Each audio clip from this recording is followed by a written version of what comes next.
Good morning or good afternoon, following where you are in the world. Welcome to this webinar about platform cooperatives, building good jobs and great places. My name is Sarah de Husch. I'm the Director of Social Economy Europe, and I'm pleased to be your host and to moderate this event, especially since I've been working on this topic, platform co-ops, for some time, also with SECOP, a member of Social Economy Europe. And before we begin, I would like to inform you that this is being recorded. We have here today a fantastic panel that I will present to you shortly. But before, I would like to share with you a few housekeeping rules and fill you in on the organization of the webinar. So this session will begin with a presentation to launch 2 new OECD reports on platform cooperatives, and it will be followed by panel discussions and question and answers with your panelists. So throughout the session, the audience is welcome to engage through the question and answers function and to ask questions. We will address them later in the webinar at the different sections. So let's go back to the topic of the day. The platform economy permeates countless aspects of the global economy, impacting sectors as varied as tourism and hospitality, retails, e-commerce, culture and creative industries, or the medical industry. For example, the platform economy's revenue increased almost fivefold from 3 billion to around 14 billion in the European Union between 2016 and 2020. Over 28 million people work through digital labor platforms in Europe today, and this number is expected to reach 43 million in 2025. So the platformization of the economy offers various opportunities for enhancing innovation and productivity in businesses while providing individuals with new options for accessing goods and services. Nevertheless, this transformation also poses several challenges, including negative effects on local businesses and communities, poor working conditions, and non-transparent collection, management, and use of user data. So to mitigate these impacts, platform cooperatives emerge as alternatives to conventional platforms. Their model is different since they put the users, workers, and communities at the center of their efforts by combining digital tools with shared ownership and democratic decision-making, as well as value distribution to all of those who contribute to the platform, either via their workforce, knowledge, or other inputs. The OECD is launching today 2 new important papers on platform cooperatives, exploring both their contribution to local development and to employment in OECD countries and beyond, as part of the global action on promoting social and solidarity ecosystem, which is funded by the EU. So the OECD will share their main learnings and recommendations from both reports, and based on these insights, we will reflect on how platform cooperatives open new possibilities for local development and quality jobs.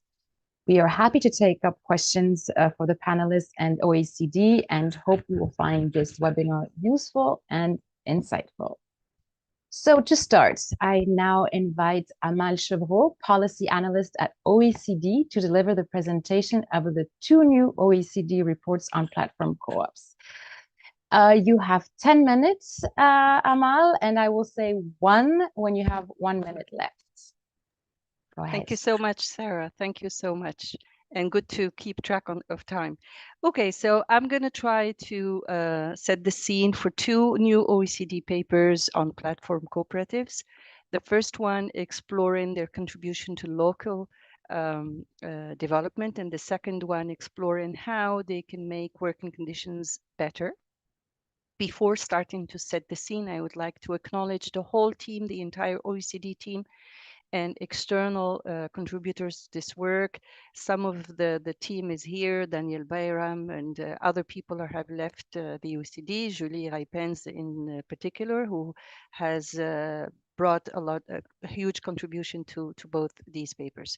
So without further ado, I'm going to go to setting the scene, as I said, and I'm going to try to give you in a nutshell what you can find in both reports. First of all, so both of these reports will give you context and also reasons why platform cooperatives emerged.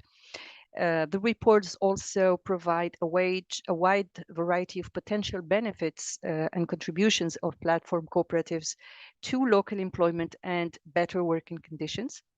And also, because everything is not always as easy as it may seem, we also find some key issues and some insufficient conditions that platform cooperatives are facing, such as insufficient patient capital, for instance, or financial resources, and others that I will touch upon in my presentation, that these platforms face.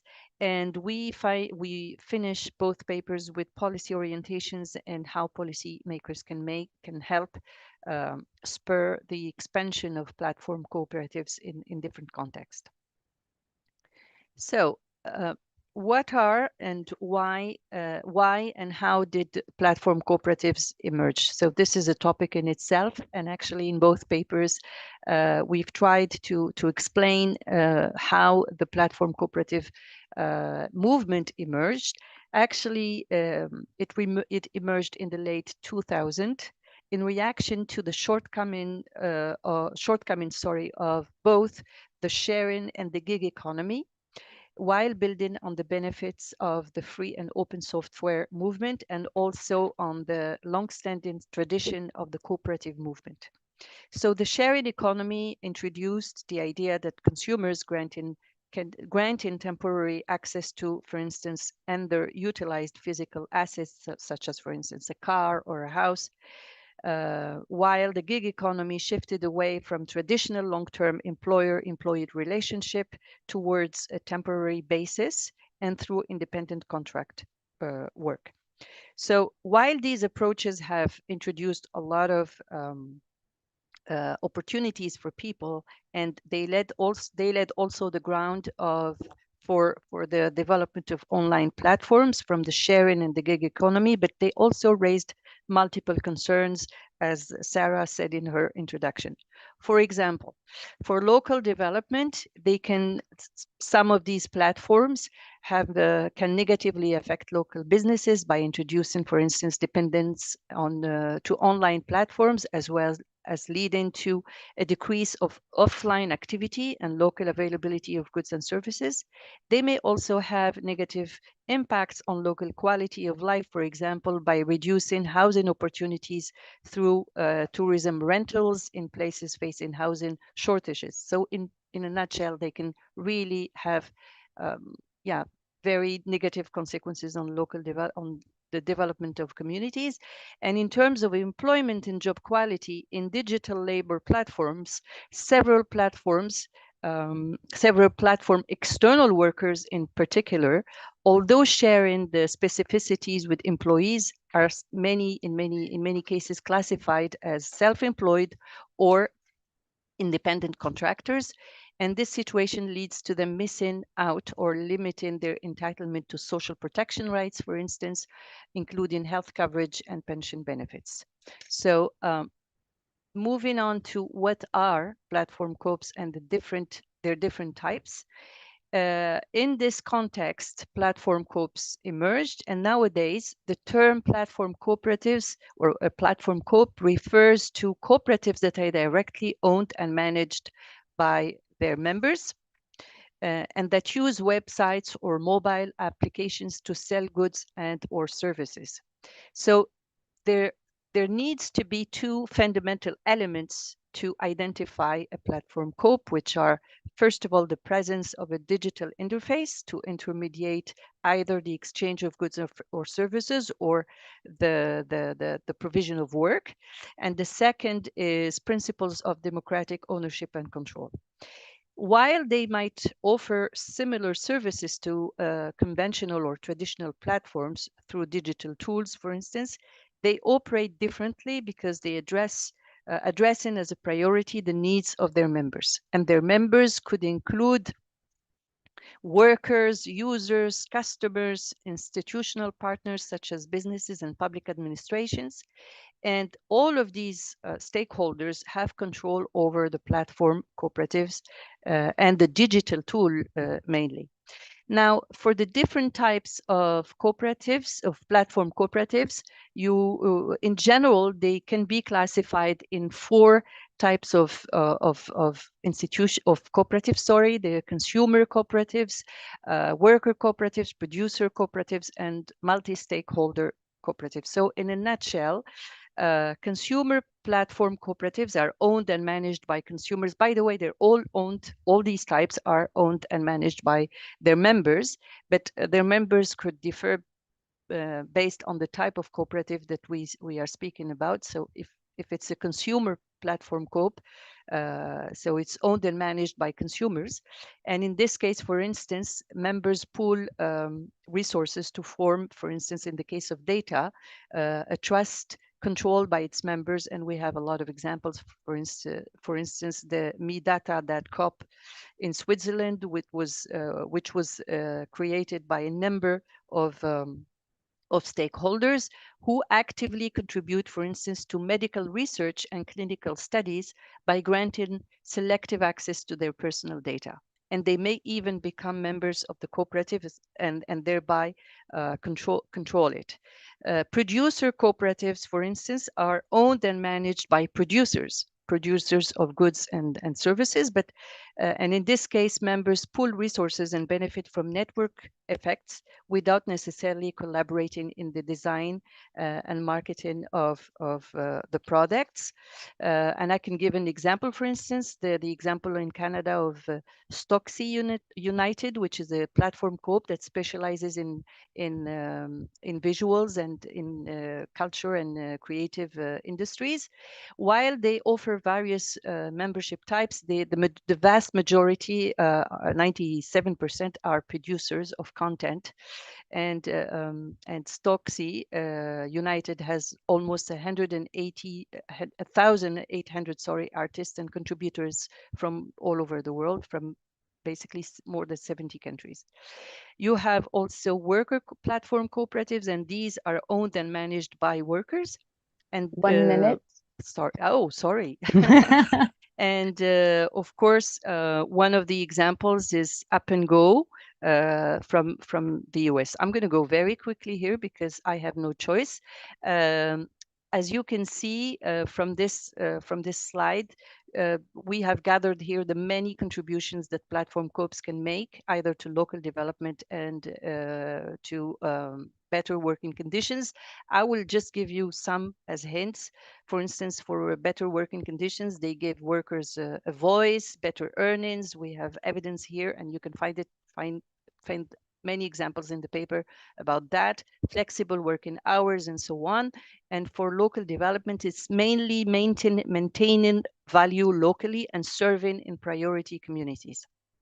Now, very, very quickly on challenges: access to finance, legislation that's not really fit for the kind of business they are in, basically the digital economy, business development structures that are very much lacking in many countries, and of course, the multiple governance, or the managing the expectations on different users and different stakeholders in cooperatives can maybe also be an issue. Now, very, very, very quickly, and I'm asking for an extra minute from Sarah. We have many policy recommendations in both papers, and basically what we're trying to do is really, through concrete examples, try to see how policymakers can help these platforms to emerge, not necessarily compete with the big players, but really try to be as effective and as productive as possible in the niche sectors where they work. So we think that, of course, there is a lot of room to raise awareness. There are examples from Barcelona, for instance, on how to raise awareness around platform coops. Access to funding that could come either through direct partnership. For instance, we have a lot of models and a lot of examples from France, from Italy, from different places around the world, where, for instance, either public authorities or even private investors have decided to come and to support the funding of platform coops. Legal, I have to insist on that because, one, of course, these are platforms that operate with cooperative principles, but sometimes cooperative law is outdated compared to the type of business they are in, as I said, and of course is not aligned with usually with the realities of the digital economy. So, like for instance, being voting online and online assemblies, which are extremely important to the governance of these cooperatives. So there are examples, for instance, in Italy again, where online voting and online assembly was permitted, and even online registration of cooperatives was permitted during COVID and was extended until 2023. So this is something that maybe policymakers can reflect upon. Capacity building, that's for sure, and then of course the nodal question of how to use fiscal frameworks. And here we have examples from the UK, we have other examples, and last but not least, maybe another way to support the expansion of platform coops is for policymakers to procure, to buy goods and services from platform groups. I'm going to stop right here because I think that Sarah is going to stop me from speaking. But in the course of the conversation, I'm more than happy to answer more questions and give more details. Back to you, Sarah. Indeed. Thank you, Amal, for setting the scene. Now let's kickstart the discussions. So let me now introduce our panelists. So in order of in speaking order, we have Paul Leinster, a councillor from Glasgow in Scotland in UK. We have Kobe Coulter, Executive Director at the Department of Small Business Services in New York City, US. And we have Jimena Viorneri, Project Coordinator at the National Institute of Social Economy, also called INAES, in Mexico. Morshed Manan was supposed to be with us, but unfortunately for family reasons, he was not able to attend. And therefore, the other speakers have an extra minute per presentation. And that also allowed me to give Amal an extra minute. So again, a kind reminder to the audience to ask questions through the question and answer function. I'm sure the panel and the OECD would be delighted to address them right after this first round of questions. So let's start with Paul. Paul, in 2022, the University of Glasgow published the paper Community Wealth Building Through Digital Platform Cooperative, a Strategy for Scotland. This report argues that platform cooperatives offer a genuine alternative to big tech for many reasons. Their emphasis on fair working conditions and their ability to take control over economic exchanges at the regional or city level, which enables locally created wealth to be retained within the community. The Glasgow City Council founded this research because of the great interest from the city in platform cooperative as a model for the future. Could you briefly explain why this interest in platform co-ops and what roles do you see for platform cooperatives in the development of Glasgow? You therefore have 6 minutes, and after 5, I will say 1 minute left. Okay, thank you very much, Sarah. And thank you for inviting me to be here today. I've got a bit of a cold just now, so I will struggle through it and hopefully manage not to lose my voice while I'm speaking. So for Glasgow, this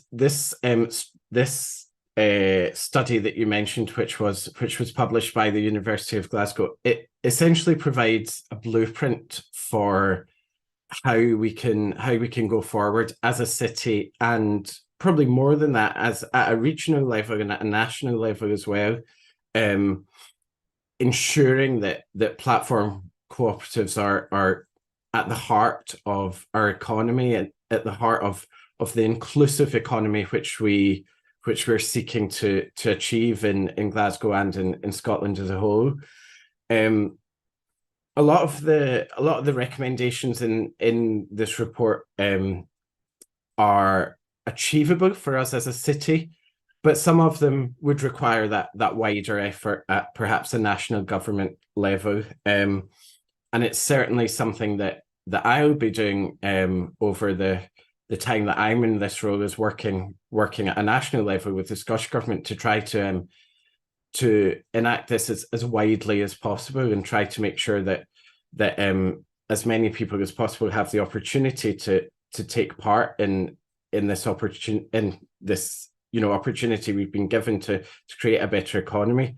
One of the stats that really stuck out to me in the report was that an average of about 36% of money spent on apps like Uber Eats or Uber or Deliveroo, or these various kind of apps that we use, an average of 36% commission is charged in every purchase.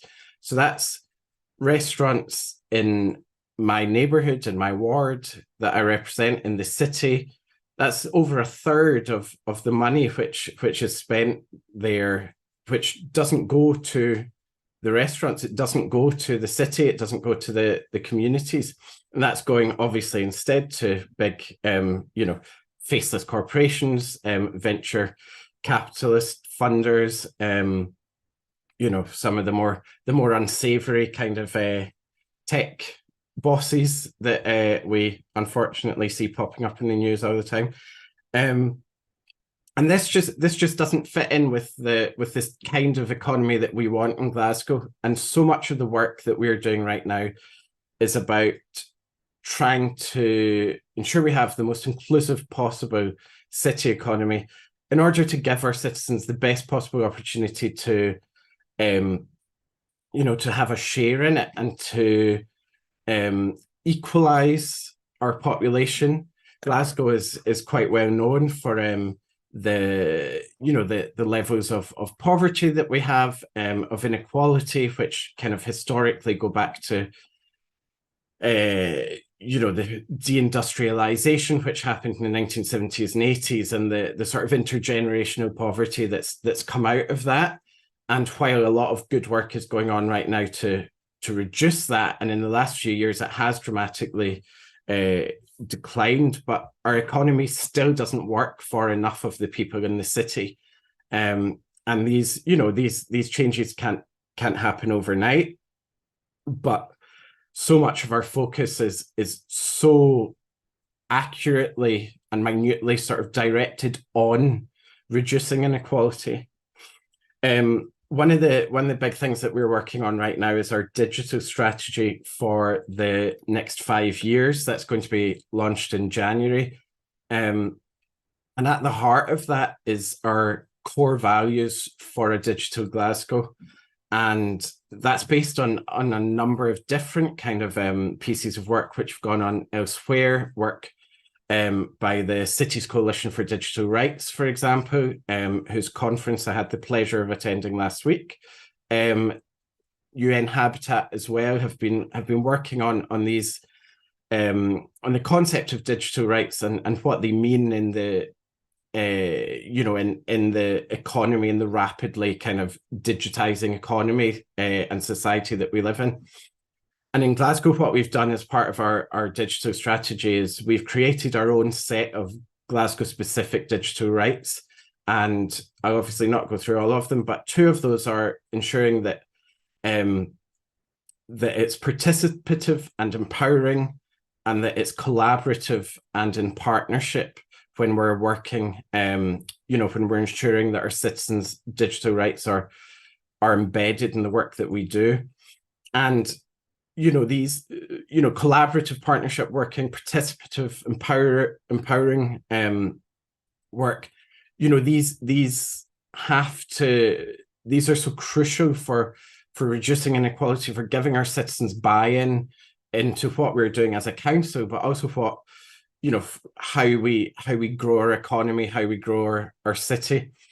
And 1 minute. Platform cooperatives, thank you, are a core part of that work, of ensuring that if the future of the economy is going to be online, if it's going to be on apps on our phone, if it's going to be, through the kind of this sort of gig economy kind of work, we need to ensure that those who are participating in it have buy-in, have their rights protected, have the opportunity to progress, just all the problems that there are right now with that side of the economy and with the the platform apps that we have right now, we essentially need to alleviate these problems. We need to counter these problems and make sure that our citizens are not being exploited, are not, our restaurants don't give over a third of their earnings away to Uber Eats.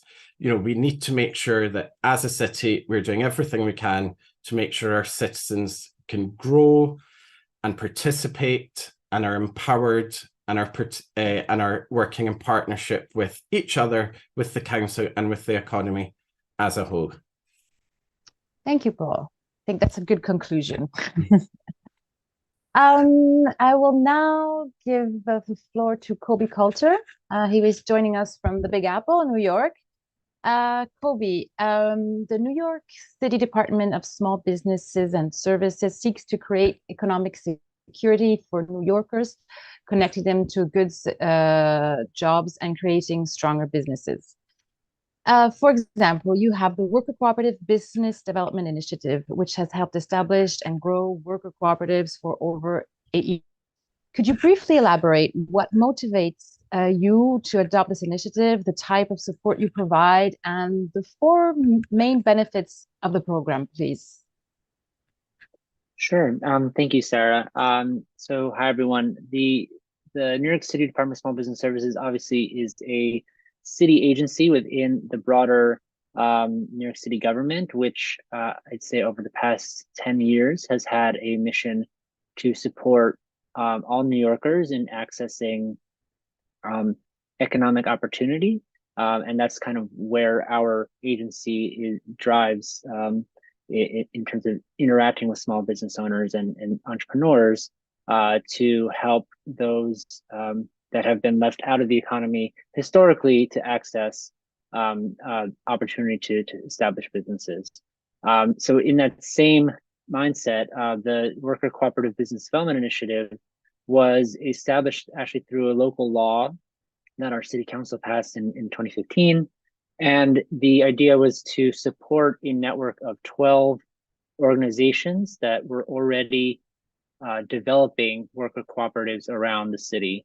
And they noticed that the cooperative model was having a direct benefit to support the most vulnerable New Yorkers to access business ownership in a way that will help them share risk of business ownership.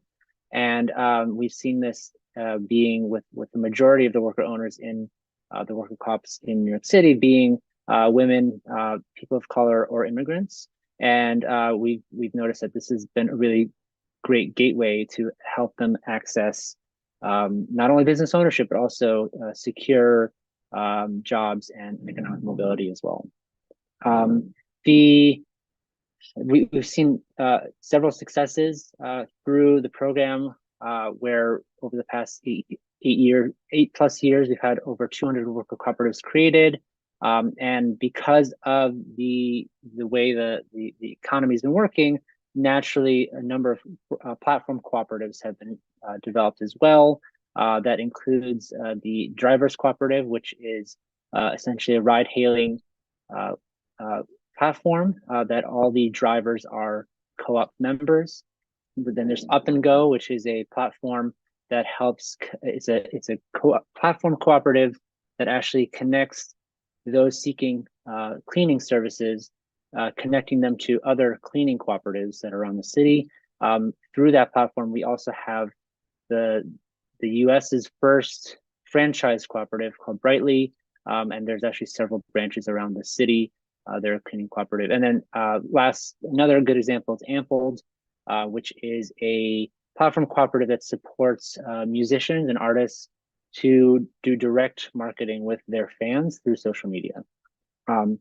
So the types of support that the 12 organizations that I mentioned offer to really help develop these businesses are incubation and bootcamp style education.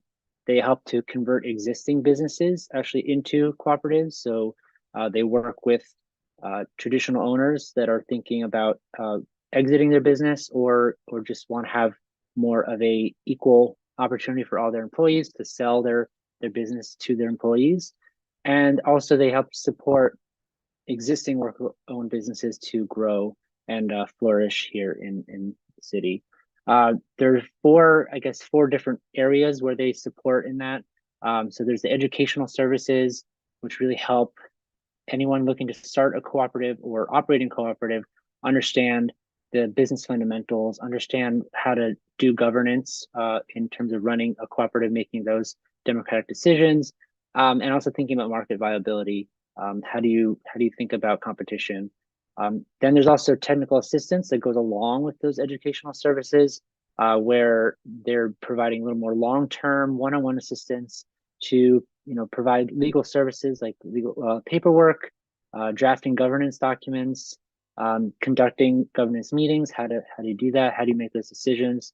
And also doing the market research as well to think about the viability of the businesses themselves. Then there's a few partners that also are community development financial institutions, or CDFIs, that also support with financing assistance. And they have unique models that are actually non-extractive to support the worker co-op model.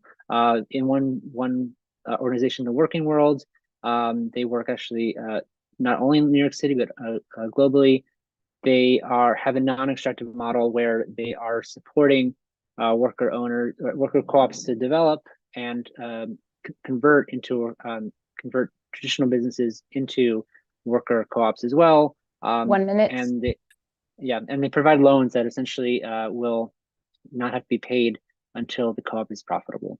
To just skip into the benefits, I'd say that, as I mentioned, this provides a really low risk way for many New Yorkers to access business ownership, especially in historically marginalized communities. The democratic structure of worker cooperatives and platform cooperatives has lasting effects that are broader than just the businesses themselves, but they also help to create a means to have more secure labor and set their own standards and working conditions and wages, so that supports again historically marginalized folks to access decent and fair jobs. They also help to they use their labor and financial resources in a way that will actually make the businesses themselves a little more have more longevity, because they're able to split up that risk and also make sure that turnover does not happen as well. And it makes them more resilient to economic uncertain times, such as during COVID. There was a survey done where 20% of co-ops had back in 2021, 20% of the co-ops that responded said that they only lost 50% of revenue, compared to traditional businesses losing 28%. So, sorry, 28% of traditions losing 50%. So that's I'd say a few benefits. And then in general, they also help to support larger social and environmental challenges by organizing and connecting to social movements as well. So that's a number of the benefits. So thank you. Thank you, Kobe. Last but not least, we welcome Jimena Viorneri. Jimena, you're part of one of the most emblematic platform cooperatives, CoopCycle. For those unfamiliar with CoopCycle, it's a federation of bike delivery cooperatives. The organization is democratically governed by the cooperatives and is able to reduce costs through resource pooling. It also supports collective bargaining to protect bikers' rights. Originally, it was set up in France. The federation has since expanded to numerous European countries and beyond, including Mexico. Jimena, you have played a pivotal role in driving the initiative of CoopCycle in Mexico. Could you please tell us more about why, how, and what CoopCycle has achieved in Mexico? Sure. Thank you, Sarah, and thank you, the OECD, for this invitation. And well, talking about the whys, let me start from the beginning. And this is due to the pandemic.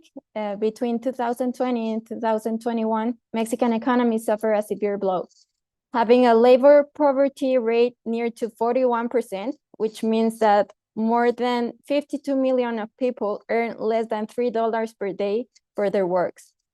In other hands, the e-commerce market in Mexico increased 37%, which also led to a higher demand for last mile delivery. As a result, major delivery platforms multiplied their profits, but this didn't necessarily translate into higher incomes or better working conditions for the couriers. So as federal government, we begin to seek recovery strategies that not only provide better economic opportunities for workers, but also fairer conditions. Therefore, in partnership with the Institute for Transportation and Development Policies, which already had a program to provide supplies for people in need, we start to identify, and this program was with local courier services.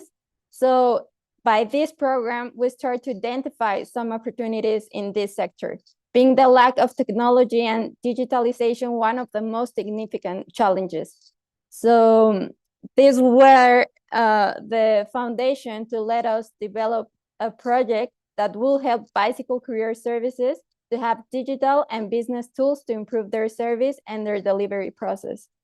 And to do that, we explored several delivery planning options, but most of them were really expensive.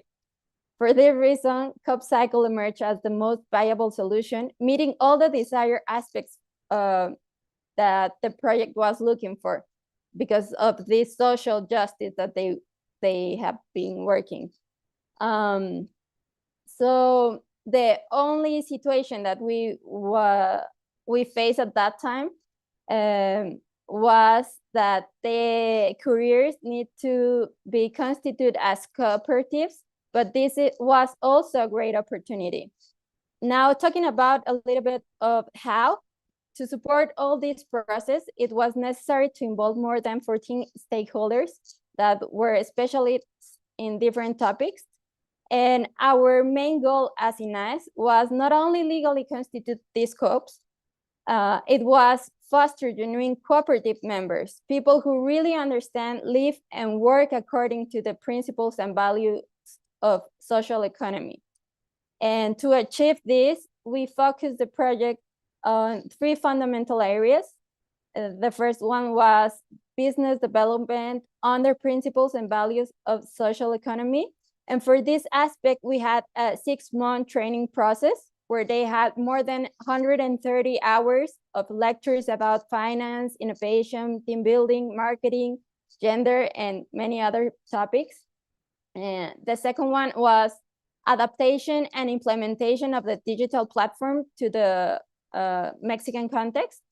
And here we work to adjust the CoopCycle platform to the needs for the Mexican couriers and clients, also providing training and technical support for their correct use of the platform. And the third area was promoting of sustainable deliveries. And here we look to create partnership between bike messenger services and cargo generators, such as restaurants and other cooperatives and small business. And so that's a little bit of how. And addressing the what, I believe the most relevant and gratifying aspect of this pilot was that the couriers were able to improve their internal organization and decision-making process. And in terms of technology, the implementation and use of the platform helped them to have a better information management. However, due to the fact that they are still sandbox, it is not always easy to use the platform. And for this reason, it has not been fully adopted by the couriers. So in conclusion, one of the greatest achievements of this project was the consolidation of the career services as cooperatives organization, in which they are not only employees, but owners who share the same objectives and values, seeking the well-being of all their members, the active democratic participation, and also the conflict resolution through dialogue. Also, the involvement of different organizations was a 1 key minute. for the execution of this project, because without them, this couldn't happen. And we're still working to improve this app. However, it is still necessary to have local technical assistance for real-time issue resolution, because now it's from France, and this is a little bit a huge issue. And as the scope of this project is coming to the end, and the resource that the careers currently generate are limited to cover the local management and technical support, these bicycle career services will need to continue working on strategies to obtain resources that help them become technically and financially independent in the long term. So that's what I will say. Thank you very much, Jimena. It is now time for questions. We have a few minutes for the questions. I see a lot of very interesting questions in the chat. I don't know if the OECD has identified one in particular, because it's difficult to say which one is most important. What I hear anyways from all these conversations is the crucial role of support, either by a digital platform or by the cities. And maybe some of you could explain more on that. Is platform is the best ally of platform co-ops the regional, the local level? Is it the best ally, or is the classical business the best ally, or is it the cooperative world the best ally? That would be my first question, and then I'll look into the other ones. Whoever wants to jump in first, maybe Jimena, since you're not a city.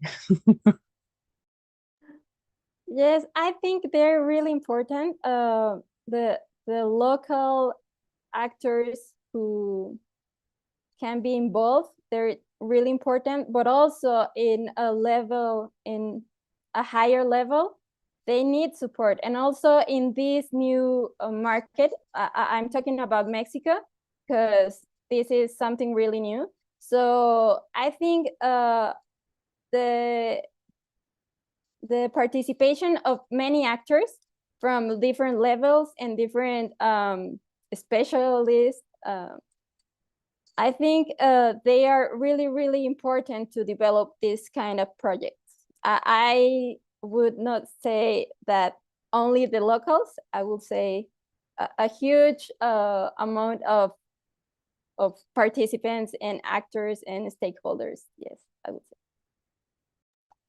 Thank you, Jimena. I don't know if Paul or Kobe, you want to jump into that, or if we go to another question. Yeah, I'm happy to come in there. Sorry, I've got a kitten on my desk. Yeah, I suppose for us as a city, I think a large part of our role is bringing the right people together in order to ensure that the best the best placed people to work together are all in the same place working on the solution. There is an option of a municipality or a local authority coming up with a platform itself. But I think in the position we're in now, in this current time of very tight budgets, of escalating costs, I think it's, for a lot of cities, it's going to be prohibitively expensive to start developing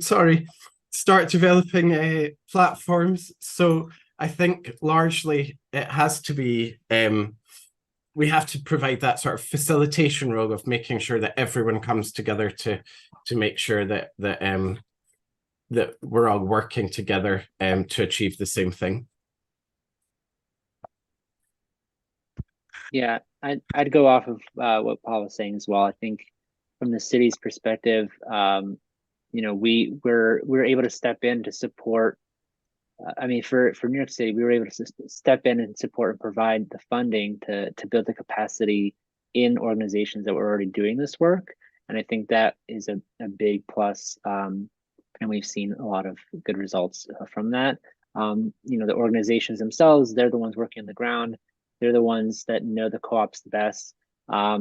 But for us to be able to support them from a managerial and financial perspective, that's been able to, I think, have broader impact across the city and create a more cohesive ecosystem across 12 different organizations that are in different parts of the city, and provide one central location where we can all collaborate.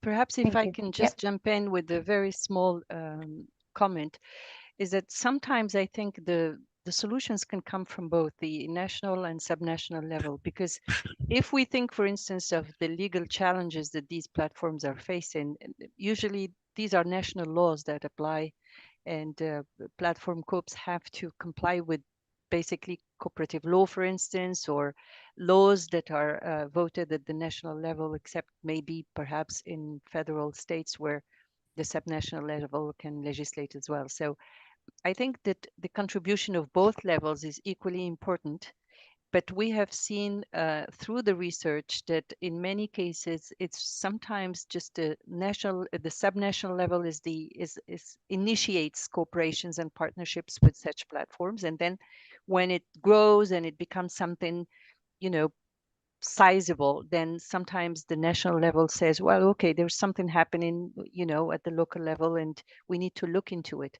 And also the fiscal treatment sometimes comes from the national level. So I would say that both, although of course, because we have seen that even if these platforms have transnational activity and have sometimes members that are scattered around the world, like in the case of the platform I gave, but both are equally important for the development of such structures.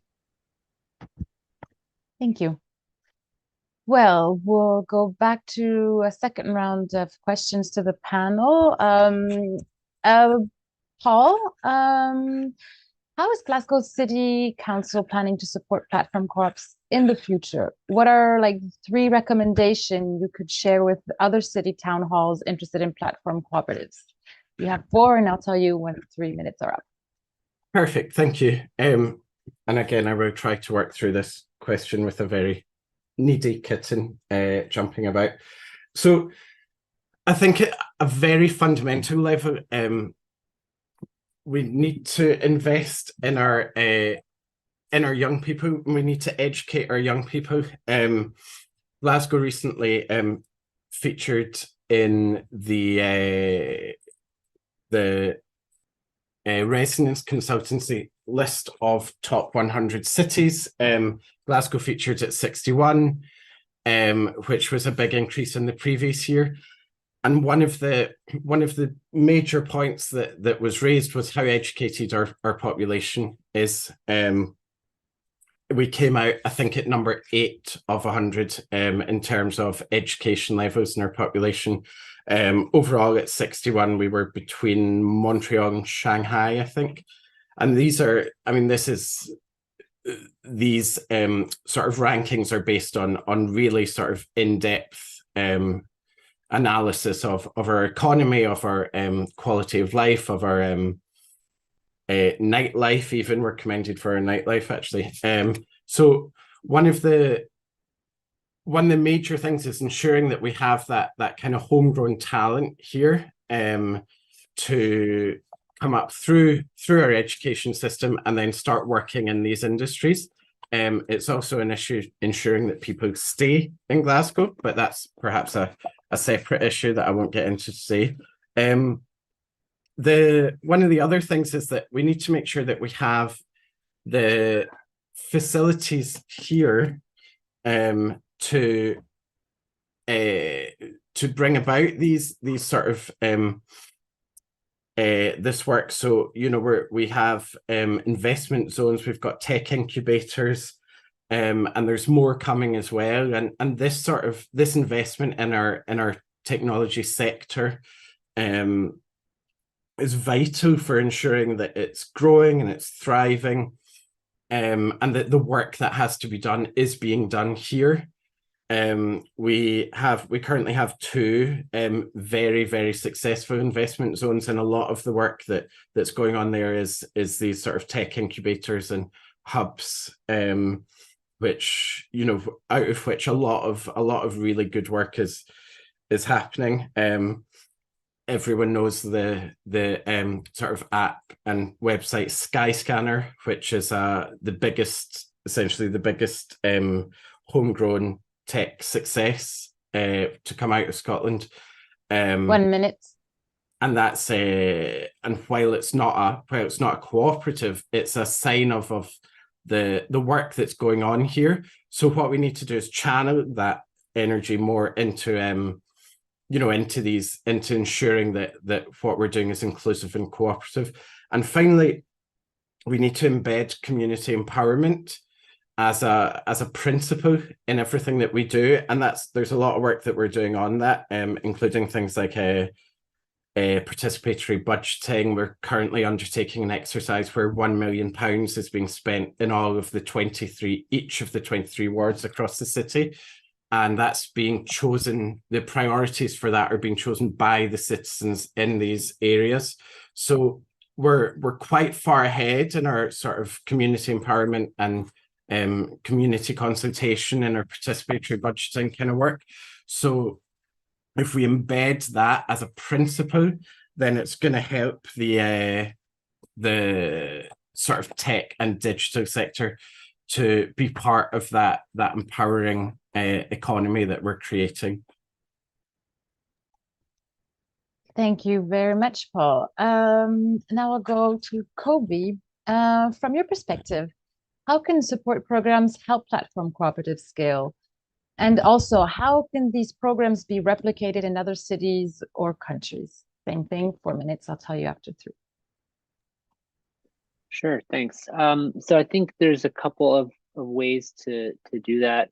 Again, I think obviously supporting any grassroots organizations that are already doing that work will go a long way, because they know the nuances of how these cooperatives function, how their business models will be resilient to market changes, how they will be adaptable to competition in the market as well. And I think that's been a clear indicator for us that having that knowledge and having that expertise and understanding how the market works and how to tap these cooperatives into the broader market is one way of ensuring business viability and success. I think another way on the city's perspective is thinking how to include more cooperatives into our procurement process. I know, Amal, you mentioned this in some of the reporting, but this is something that we've been trying to do over the past 8+ years in thinking through what are the unique challenges that our current procurement structure poses to cooperative and the cooperative model. We do have a big carve out for minority and women-owned businesses that are certified through our city. And while many cooperatives would actually qualify in that certification, there's still complications for actually getting that certification. So I think there's been different success stories where we've gotten a few cooperatives that have actually certified and are able now to compete and have a first attempt at some large procurement opportunities. But we're still navigating the challenges that are there, both from the procurement process, but also from the fact that many of our contracts are very large, and a number of the cooperatives that exist are also small and maybe not be providing services that the city offers as well. So an interesting organization also that is located in the Bronx. They actually work with some local cooperatives in the Bronx to connect them to the supply chain of anchor institutions in the Bronx, so the hospitals, universities, and that's called the Bronx Cooperative Development Initiative. So that's a unique and very hyper-local approach to getting them connected to other procurement opportunities that are outside of the city, outside of our control, but we support them through our initiative as well. So I think there's kind of a combination of getting these co-ops into our supply chain, but also into the supply chain of other anchor institutions around the 5 boroughs. Thank you. So now I go back to Jimena. Thank you, Kobe. So Jimena, from a practitioner's perspective, what are the 3 top measures countries, regions, and cities can adopt to support platform cooperatives in Latin American countries? And also, what can they offer to a country like Mexico?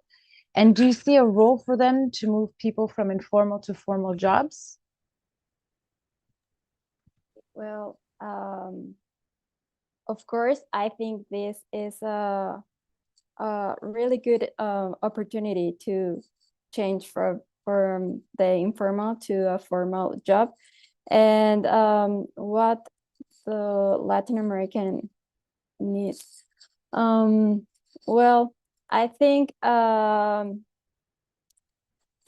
policies have to change because as a new topic, we don't have policies about platforms, and also maybe not only in platform cooperatives, but also in cooperatives as a whole thing. Because, for example, the insurance policies in Mexico, and I'm related to this project of CopCycle, because this is really important for the careers. The insurance policies in Mexico says that the owners have to pay the insurance for the employees. So as being employees and owners, there's a thing that they can't have insurance as the same type of employee and owner. So that type of policies have to change and have to adapt for the needs of this kind of new models of cooperatives. So I think these policies and these new models have to be checked and see what they have need and make new policies related to the new needs that they have in this kind of models. So I will say that will be a really necessary thing that as a government, and I think also happens in Latin America. And also I think another topic I would put under the table is that the examples that we have of platform cooperatives are from other countries that they already developed a long time ago, this kind of platforms. So it's not that easy to translate into the context of Latin American context. So I think we need more time and more practice of these platforms. So and also develop something really from our context, not just to jump from those scopes or those platforms to our countries, but to develop something really about our context to cover all the necessities that we already have, I would say. Thank you, Jimena. I see that there's a lot of interesting questions in the Q&A. I'm going to pick up on one. I'm just going to transform it a little bit, if you don't mind, Geraldine. The question by Geraldine. She asks, how and why do end users get to prefer the platform co-op business offer over that of, say, Uber or a big tech? I would go, maybe I would ask that to Jimena Ez, and to Kobe and Paul more as a macro level, like, what can local authorities do about it? Do they have a role in changing the preferences of people and doing incubator spaces? Can those play a role too for businesses who come and who want to do a normal business, and maybe you can move them to somewhere else? Well, maybe once again, Jimena, I'll start with you with how can you convince, just in a minute if possible. I hope I understand good the question, but I think the promotion of this kind of this type of platforms is really neat, because well, those kind of platforms, major platforms, have a really big promotion, and they are really already known by the people. So we need to invest in more promotion of cooperative platforms. But also, I think the technology of these cooperative platforms have to be at the same level of I don't know, I don't have the word, but the same level of use of those other platforms. Because by now, with CopCycle, with all of these bugs, the people can use it that easily, and it's not that practical for the people or for the clients. So we need to really put effort in make these platforms really specialized and at the same level as other major platforms. So I will say that that is a thing that we have to give for our clients, not because we are cooperatives platforms. We have to be less practical. So we have to be on the same level to can achieve that. Thank you, Jimena. And maybe for Paul, maybe I can link the question of how we make these platforms more attractive to the public, with also something that was said earlier in the intervention, is that on the same time, they don't necessarily compete with these big platforms, and they have to find kind of their niche. Maybe you could add something there. Yeah, thank you. I think it's a very, very good point. And I think if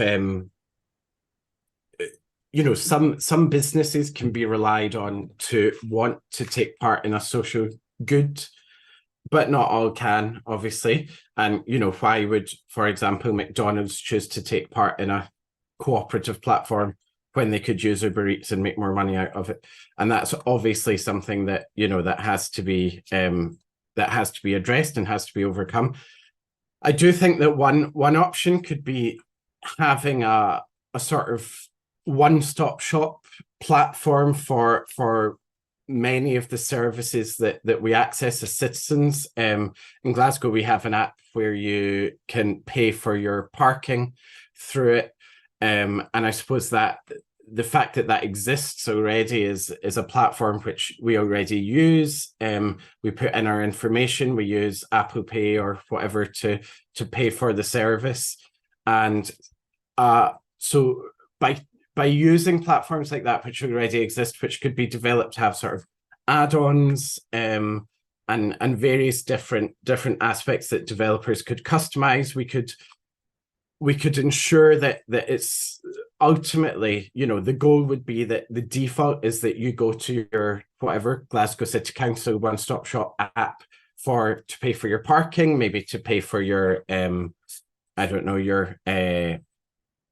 your council tax or your whatever other services you're purchasing from the council. But ultimately, it could also be that you use that in order to engage with the the sort of co-ops which they're operating on as well.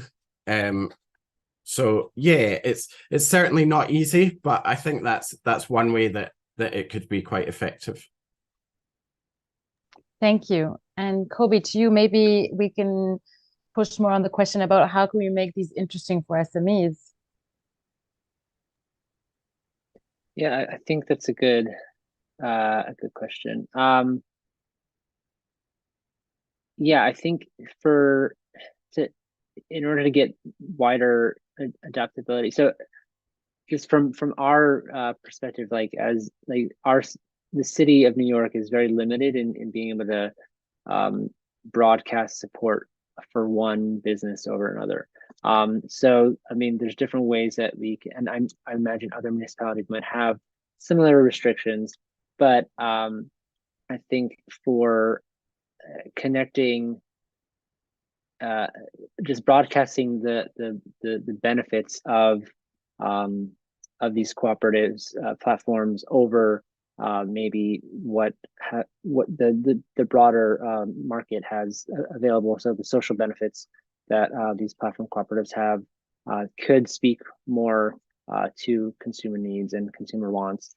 I'm thinking about the drivers cooperative, for example, here in your city. I think it's been in development for a few years now, but I think they've also had a lot of challenges when it comes to adoptability, and I think a lot of that has to do with the app itself and getting that to a level where it's as easy to use as a Uber or Lyft, and then I think there's also the pricing for consumers as well, and thinking about how to have that competitive pricing. Obviously, those are all business problems that I think the co-ops have to solve themselves. But as the city, as knowing that we've supported them through helping with their development, we can then feature them in saying, this is a success story of our initiative, and this is clearly helping to address a market gap as well. So I think there's different ways that we can help to support the broadcasting of the cooperatives in ways that will really speak to the benefits on the local economy and why consumers might want to support that. Yeah. Thank you. Amal, maybe I'll throw this to you because there's a question by John Chesser. Have cooperatively owned financial institutions, which are regulated differently in each country, played any role in financing platform co-ops? Are there any efforts underway to do this anywhere? Since you've seen also the role of financial institutions, is there a difference between the ones who are cooperatively owned or not? Yeah, that's a great question. Actually, yes, we have seen examples mainly in context where cooperative banks, for instance, and cooperative institutions are very strong and very close also to the cooperative movement and cooperative community. So, for instance, this happened in Spain, for instance, or France, where you have, as Jimena rightly said it, I mean, we have already, for instance, in Spain, specific cooperative legal forms that allow for other what we call investor members in cooperatives coming either from public authorities or other cooperative institutions. The only thing in this is that while, of course, financing from institutions including cooperative institutions might be very good, of course, for platform coops. There, any type of external funds or finance has to be somehow looked at and regulated, because this can sometimes alter the voting rights of people who own and manage the cooperatives in the first place.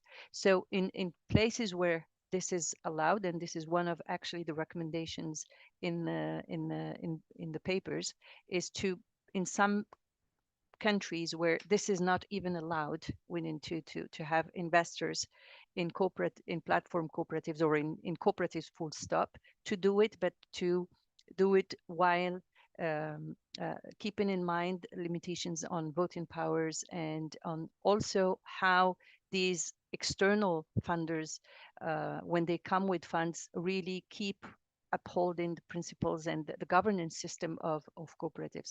I mean, there are so many great questions today. We would have loved to answer all of them, and I really think that we have here fertile ground to continue this work. At least at the OECD, we are extremely happy to see such great interest from cities, regions that have connected today. And it's a call for action. I mean, anyone who wants to work with us, we're more than happy to do so and to continue exploring these great initiatives.